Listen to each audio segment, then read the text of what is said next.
this has to be that gay marriage is a good thing. Now on the side proposition, we have Paul Morris. Yeah.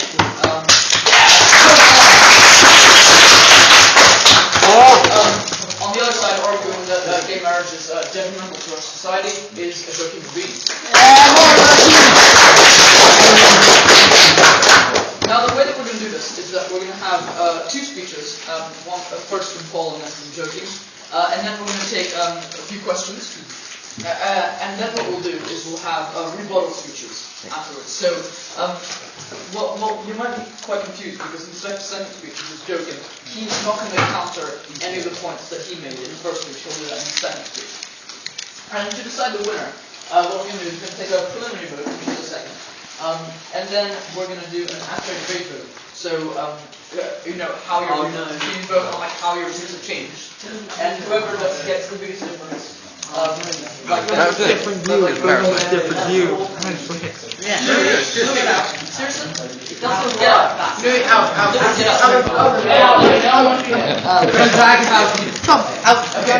Okay, so without further ado, let's get on to the vote. Okay, who believes that gay marriage is a good thing?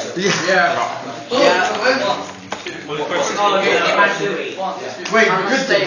What was the question?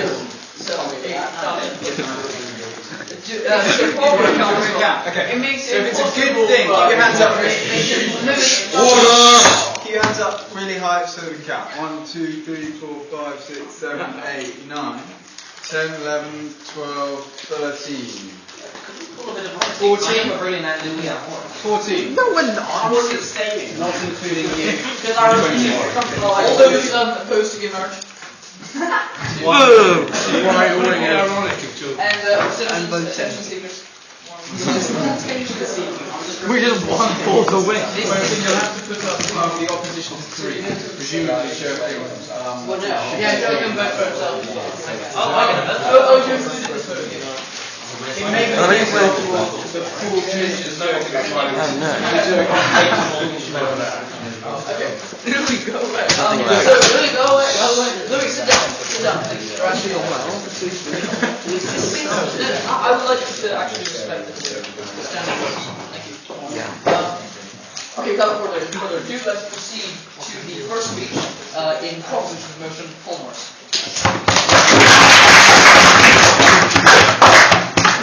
Alright. Hello everyone. Now, most of this motion comes down to sort of the definition of marriage, how we define marriage, and whether it's worth changing the definition of marriage. So, it is true that gay marriage would involve a change in the definition of marriage. The question is it worth this change?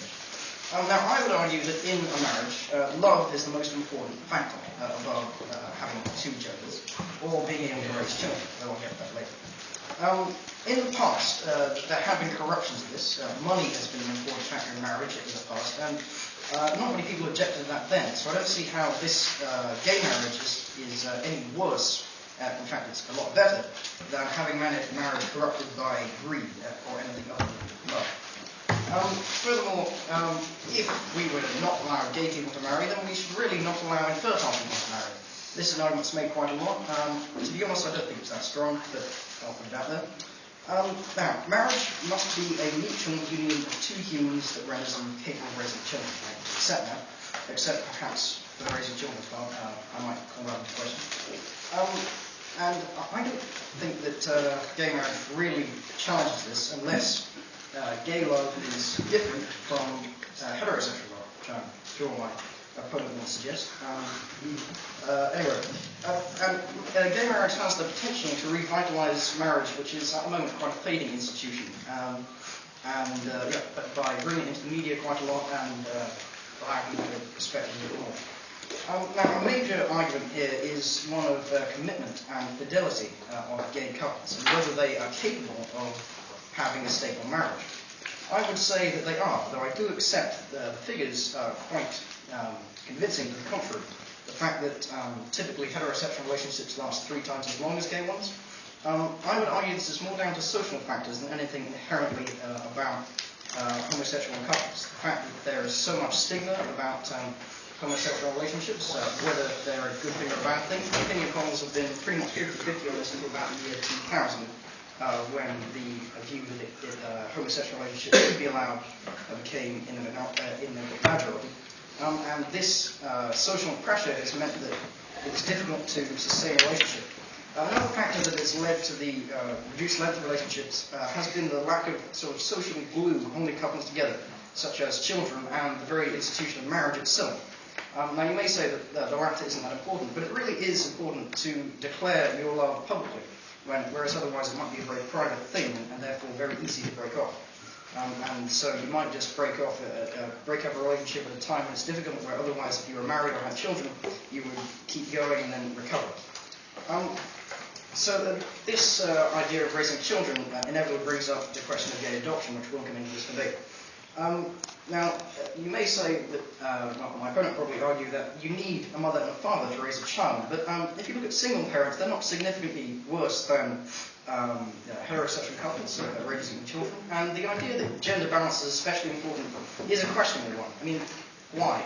There's no real particular reason. They say that generally the father is the risk-taking one and the mother is the more nurturing one, but in my family it's sort of the other way around, and I'm not that messed up.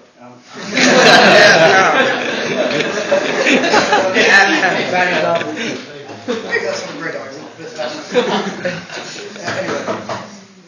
So yeah, that's and also, if you really need a mother figure that much, why does she have to be inside a relationship, or a father figure, of course?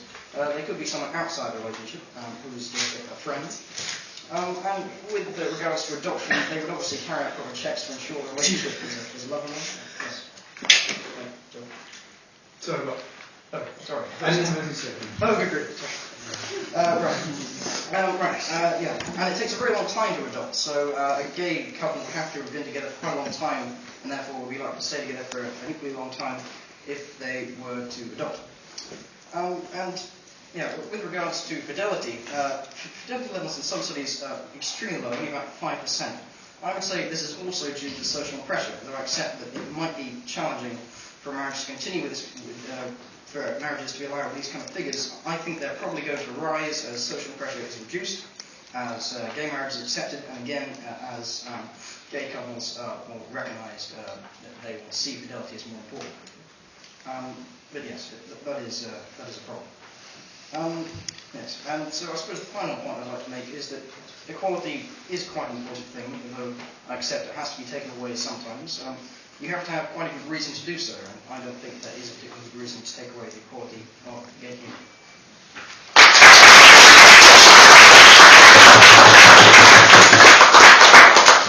We thank Paul for his truly riveting speech, and we want to present the case for the authorship.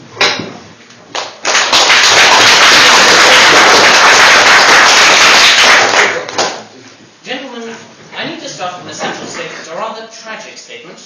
Mr. Norris, here acting as a personification of our current society, doesn't know what he's talking about. He's talking about marriage.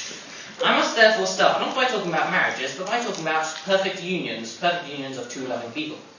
I dare say every one of us agrees with me that a union needs to be perfect. An imperfect union causes such a huge range of psychological problems, which I may deal with later, that it affects the society negatively as well as the two partners involved, and therefore should be discouraged. So what is a perfect union? A union that lasts harmoniously forever. This is what I like to call two-pronged modal logic. If a union lasts harmoniously forever, it is a sign that it must be going well. And if we make a union last harmoniously forever, that will make it work better. So how, therefore, do we make a union last forever? I must here use Aristotelian logic. A union built solely on love, sexual and romantic love, that is going to fail quite quickly. If you're attached to a person because you like that person, you're quickly bound to stop loving the person. They're finite. And the more time you spend in their company, the more you are to see their limits and dislike them for them. Therefore, we see that a successful union cannot be the uniting of two people for love. It needs to be not two people, but one union. The union needs to be reified, made into a thing. Aristotle again. To reify something, you need to give it four causes. An effective cause, a formal cause, a material cause, and a final cause. A clear beginning, a holistic entity or presence, an existing entity, entirely physical, and a purpose. To give the union a clear beginning, we create a ceremony, or wedding. To give it a holistic entity, we create a legal status and a name, marriage. Notice that a union outside marriage does not have a specific name. We call them partners, or we say that they're united, but there's no name for a loving relationship outside marriage. To give it a physical body, this is where it gets interesting, we give it children, a material union of the two people's genes and means. This does not work with adopted children or surrogacy, since the genes of the two partners need to be present for the child to be the embodiment of their union. Finally, the purpose needs to be given to the marriage. It has to last forever. This is the greatest purpose you could ever give to anything. This is what we started with. We agreed that to last forever is the purpose of marriage, what we seek to achieve for the perfect union. To make the union last forever, the genes and means of both parents must be handed down. Thus, both parents survive physically in the child, even beyond death. This is the only way to achieve a perenniality for the union, an eternity for the union. Thus, I'd like to wrap up my case thus. For a marriage to be a marriage, it needs to be a perfect union. A perfect union is one with genetic children. For homosexual couples to have genetic children and asexual couples to have genetic children is impossible. Therefore, homosexuals cannot marry. Their union is imperfect, and imperfect unions are detrimental to all involved. We should tend more to illegalizing them than to legalize them. Detrimental to all the society, and for, as Kant taught, to allow something bad to happen is to allow it to happen everywhere. Well, gents, I've got more to say in my next speech, but for now I rest my case. Thank you.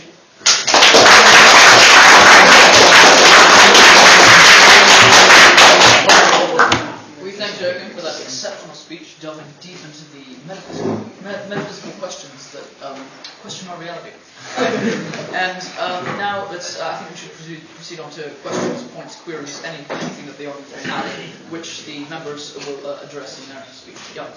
I don't think that you're correct in saying that love is finite if there are no children involved. I didn't say love is finite. Luke, when you get to counter the point about adoption being the same as having children, you said how the genes need to be present, but you didn't actually specify why. And I think actually, truly, it's how you raise up the children and how you sort of educate and how you sort of teach them. That's more surely the more important thing, rather than the fact that they have your gene, some bits of protein that belong to you in them.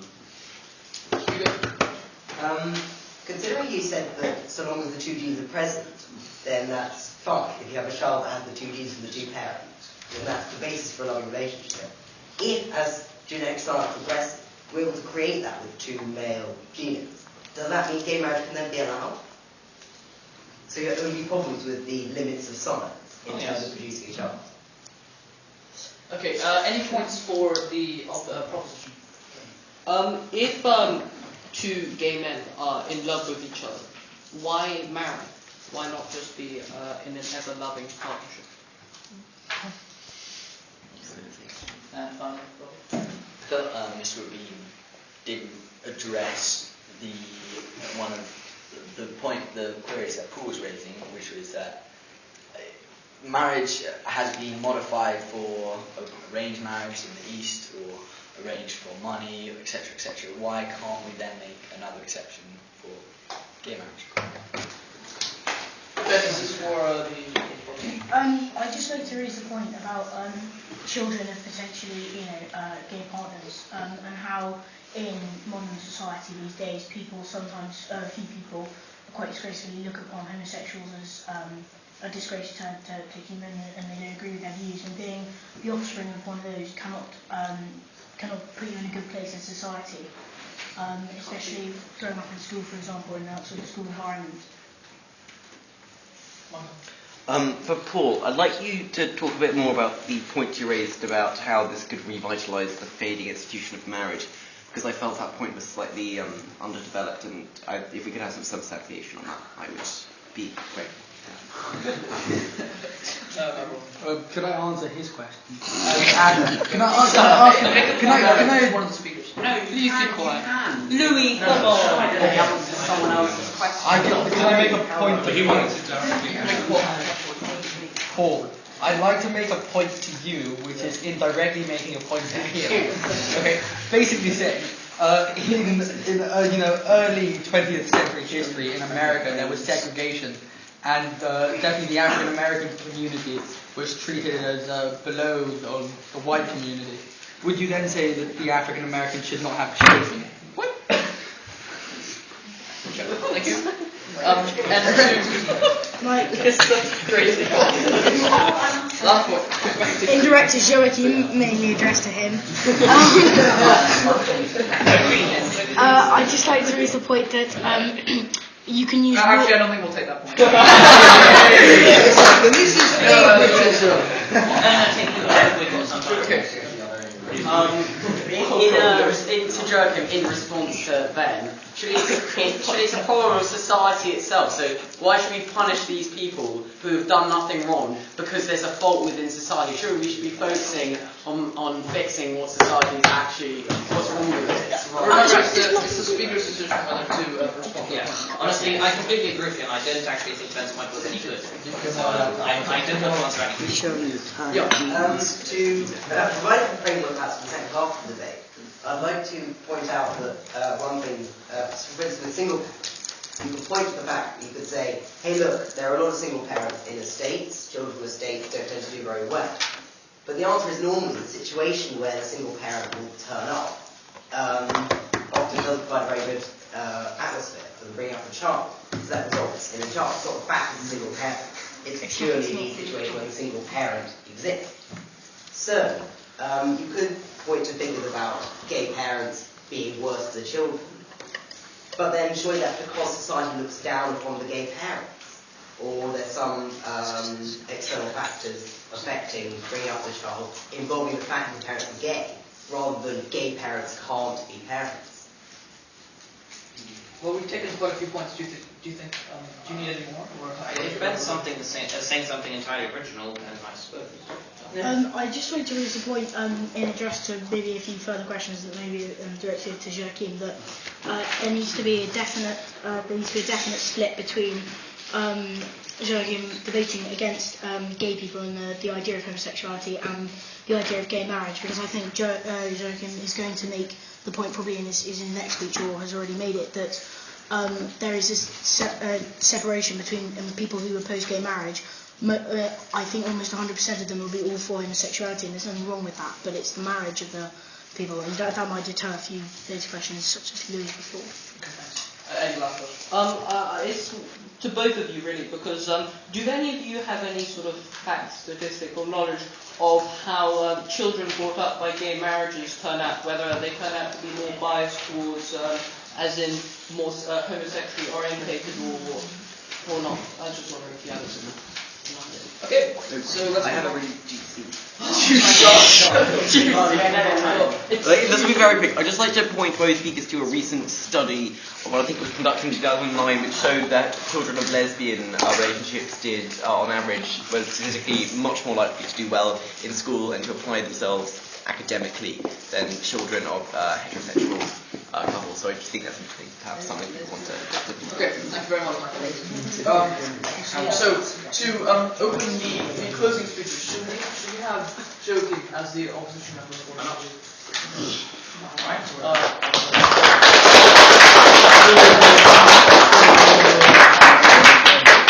So I think the most. I'll answer the questions first, then get to the whole speech. I think the most relevant question was Hugo's question on. Yes, this is of course the bulk of my arguments. It's not the only one. In refutation of that, I would simply stage the debate of nominalism versus realism. The idea that concepts are created by humans and we can change them at will, versus the idea that once a concept is created, it's there, and to change it is to destroy it and replace it with another. I'm a realist. I believe that to be nominalist is a step towards relativism, which is a completely flawed. The idea that nothing works, the idea that logic doesn't work. So I believe that we've got this concept for marriage, a perfect union with the creation of children, which has the definition of man and woman in it. I think rather than destroy that, we should create another. Once we can have homosexual perfect unions with the help of science, I think we should have another type of union, a type of marriage, not named marriage, named something else, just so we can make the clear definition. So in essence, I agree with you. Let's see any. Gene's. Maveridian, I'm afraid you didn't give any arguments. You just said, I think this. That's completely irrelevant. In fact, it would not. I'm absolutely sick and tired of arguing versus sentimentalists. When I staged this debate in a forum dominated by girls, I was simply attacked by saying, "You've got no love."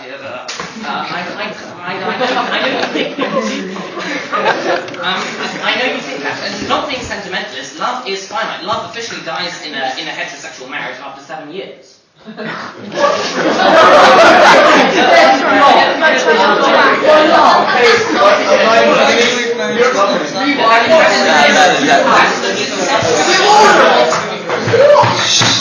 you get married, there's a timer. After 7 years, the love just disappears. There is the big word.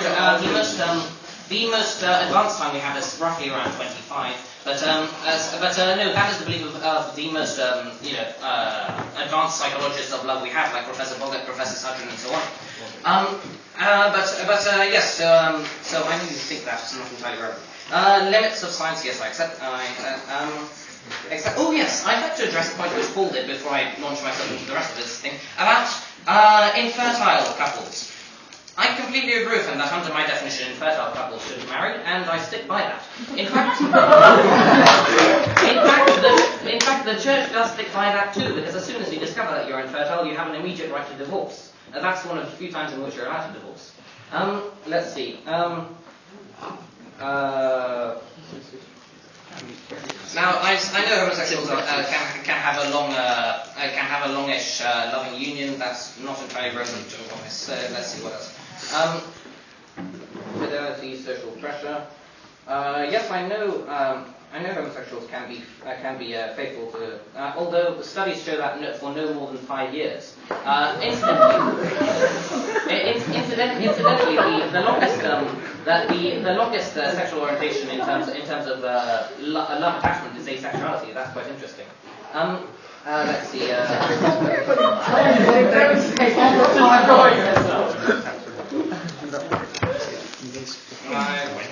Love is the most important factor. I agree, but that's finite. Honestly, I don't think there's anything you said which I disagree with, and there's nothing you said that actually supports your position.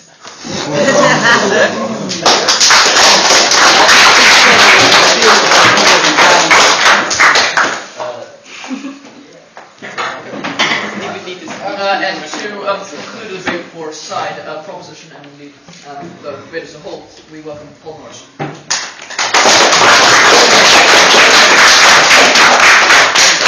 Thank you. All Durkheim really gave us was some sort of vague philosophizing, but this is the philosophy society, so I'll try and address it. You said that marriage has to have 4 aspects. The beginning, gay marriage has that, you can have the ceremony. The holistic aspect, gay marriage can have that, you can make it legal. The physical aspect, now you only mentioned children. Why does it have to be children? Can't you work on something as a couple together that is something else? I'm not going to suggest anything particular, but I'm not sure it has to necessarily be children. You can combine 2 entities in other ways. And purpose, I can use the same argument. But again, gay couples can raise children, and I think they're just as good as heterosexual couples are doing it, but I've already made that argument. You're also being quite vague on the word detrimental. You've never explained what that means. I think you might have used the word trivialization a bit, but you never explained what you mean by that either. I don't quite see what harm can come of this. At the very worst, it's indicative of other social issues, but it's not going to make them any better if we don't allow it, and I think it's not indicative of social issues. So, yeah. Now, Eddie, you made the point, why marry? I think that's a fair point, actually. I would say that a major argument for marriage is that it addresses a lot of the social stigmas around homosexuality. That's what links to Ben's point. You said they shouldn't be allowed to adopt children because they'd be stigmatized, but surely by stigmatizing the parents, we just lead to that stigmatization more. It's a sort of self-repeating circle if we follow that argument. And Michael, you wanted me to talk a bit more about the fading institution. I should have researched that a little more. Say, except that the fact that marriage is in the media so much means that it will encourage heterosexual people to appreciate marriage more. More people consider marriage now they see the plight of gay people getting it, fighting so hard for it, while most heterosexual people just take it for granted or don't marry at all. And And the idea that marriage is one set thing that never changes, I think, is a bit ridiculous because, as Hugo mentioned, we have changed marriage quite a lot in the past. And, it's not like proto-humans had a set definition of marriage that was fully formed at the beginning. That wasn't the case. And it's developed over time as a social institution. I think that's pretty much what I'm going to say. So thank you very much.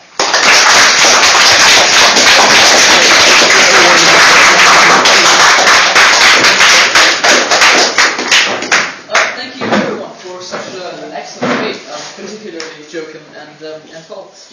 So I think we'll just move on to the après debate, and see who is again swayed the most of the audience. So, having heard the arguments, now to base this kind of on how your views have changed throughout this debate, and kind of give a little bit of leniency towards their arguments rather than your prejudices. So, who thinks, having heard their arguments, that gay marriage is a good thing for society? You used to take earlier on, so you could change your mind. Yeah, he did. 16. Wait, it's not over yet. And who thinks it's not a good thing? Put your hand up as well. 5. What's joking? Wait, so they both changed. They both changed by 2. Abstentions? So we've missed out. Hugo changed The initial vote. Hugo changed the initial vote to 15 for Paul. Yeah, probably would be.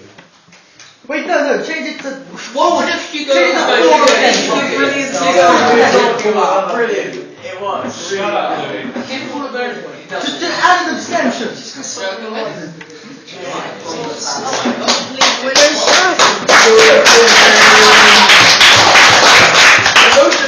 The motion is blocked completely.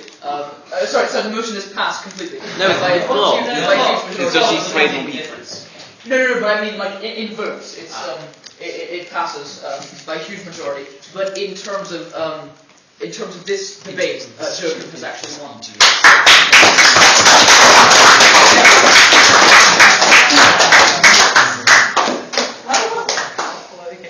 Originally 3 people voted for it, and then you... It's the stupidest. Louis, go away! No one's like, Louis, how did Joachim have a chance if he didn't use the system? No. What? Louis, I hate you.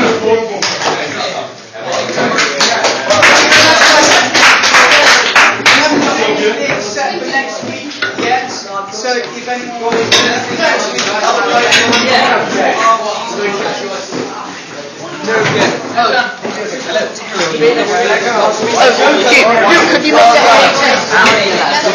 Do something for the camera. Hello.